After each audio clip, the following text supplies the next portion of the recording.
এছাড়া তোমাকে বাঁচানোর আর কোনো রাস্তা নেই দিশা। কিন্তু গায়েব করবো কেন? আচ্ছা তুমি তো বিশ্বাস করো, আমি তো ইচ্ছা করে কিছু করিনি। আমি ইচ্ছা করে ওনাকে মারিনি, এটা তো একটা অ্যাক্সিডেন্ট। সবাই তো বুঝবে বলো। তুমি এটা পুলিশকে কি করে বোঝাবে? পুলিশ তোমার কথা শুনবে? কোনো প্রুফ আছে তোমার কাছে? পুলিশ তোমার এগেনস্টেই মার্ডার চার্জ জানবে, এটাই ফ্যাক্ট।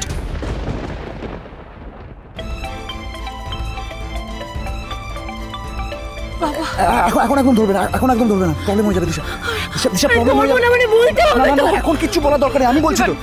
না না না দিশা, দিশা প্লিজ কাটো ফোনটা। আরে দিশা,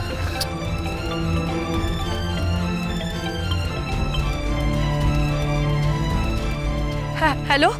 হ্যাঁ হ্যালো দিশা, দিশা তুমি এখন কোথায়? কখন ফিরবে তুমি? আর বিমান কোথায়? বাবা একটা সর্বনাশ হয়ে গেছে, আমার হাত থেকে না একটা বড় ক্ষতি হয়ে গেছে। ওই বন্ধ কারখানার পেছনের রাস্তাটা একবার বাবা তাড়াতাড়ি এসো না প্লিজ, একবার প্লিজ এসো প্লিজ তাড়াতাড়ি। রাখছি। হ্যাঁ দিশা, কিসের ক্ষতি? কি বললে তুমি এসব? কি সর্বনাশ করে ফেলেছো দিশা? কি বললো দিশা, বলো না। মৃণাল, দিশা আমাকে বললো যে ও একটা বন্ধ কারখানার পেছনের রাস্তায় আছে, কিন্তু এত রাত্রে মৃণাল আমার মেয়েটা ওখানে কি করছে? সেটা ওখানে গেলেই বোঝা যাবে। এই চলো কুইক, চলো গাড়ি দৌড় তাড়াতাড়ি। সোমবাবু আমি একটা রিকোয়েস্ট করি, আমাদেরকে একটু আপনার সঙ্গে নিয়ে যাবে না? আসলে আমি জানতে চাই আমার মেয়ে কি করেছে। আমি তো যেতে পারবো না, আমি তো গুগলের কাছে থাকতে হবে। তুমি কথা দাও আমার মেয়েকে তুমি ভালো ভালো বাড়ি ফিরিয়ে নিয়ে আসবে। মৃণাল তুমি চিন্তা করো না, আমি দিশাকে ফিরিয়ে আনবো। তুমি চিন্তা করো না, চলো চলো চলো। হ্যাঁ চলো চলো।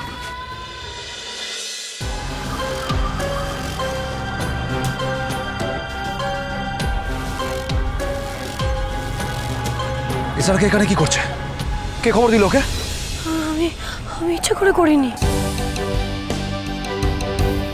মা মা মা তুই ফোনে আমায় বললি যে তোর সর্বনাশ হয়ে গেছে, তোর কি ক্ষতি হয়েছে? মা বল আমায়, বল বল বল বল কি হয়েছে? মা বল মা বল। আমি তো বাড়ি চলে গেছিলাম, কাকিমা আমাকে ফোন করে বললো তুই এখানে আছিস। এই সময় তুই এখানে কেন এলি দিশা, বল আমাদের। বাবা আমি না কিছু করিনি, ওই আমার চোখের নিমেষে কি হয়ে গেল আমি বুঝতেও পারিনি, টেরও পাইনি আমি।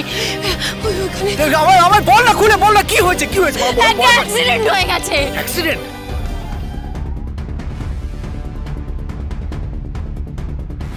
একটা বড় অ্যাক্সিডেন্ট হয়ে গেছে, একটা বড় ক্ষতি হয়ে গেছে বাবা। বাবা আমি এই যে দিশা সানা, কি হয়েছে না হয়েছে সেসব পরে দেখা যাবে। আগে বলো আমার ভাইকে কেন দিনের পর দিন ব্ল্যাকমেল করেছো? Tell me why. স্যার এটা কি পড়ে আছে? সাদা চাদরে ঢাকা, চেক করো গিয়ে।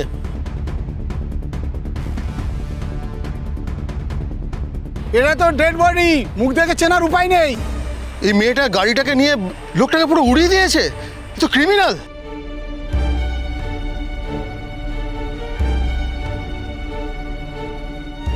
এ তো সেই ঘড়িটা। এই ঘড়িটা তো আজ সকালে তুই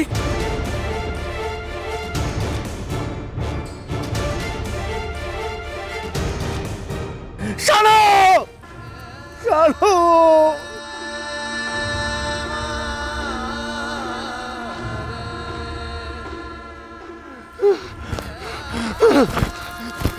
এই যে দিশা সান্যাল, কি করলে এটা? কেন করলে বলো আমাকে, বলো বলছি আমাকে, কেন করলে এটা? আরে কি করছে? ওকে ছাড়ো।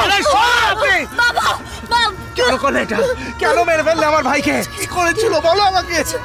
Why did you kill him? ওকে ছেড়ে দিন সৌম্যবাবু, আমাদের ইনভেস্টিগেট করতে দিন। তুমি শানুকে দিনের পর দিন ব্ল্যাকমেল করেছিলে, সেটা আমি অনেক আগে জানতে পেরে গেছিলাম, আমার কাছে তার প্রমাণও আছে।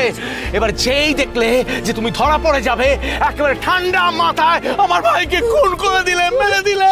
এই যে দিশা সান্যাল, তোমার এই সহজ সরল মুখের পেছনে যে একটা দাগি ক্রিমিনাল লুকিয়ে আছে, সেটা আমি অনেকদিন আগে বুঝতে পেরে গেছিলাম। এবারে আমি দেখো কি করি তোমায়। তোমাকে ফাঁসির মঞ্চে যদি না ঝুলিয়ে ছেড়েছি, আমার নামও SRK নয়। যে হাত দিয়ে তুমি আমার ভাইকে মেরেছো না, সেই সেম হাতটা আমি গুঁড়ো গুঁড়ো করে রেখে দেবো। ছাড়ুন।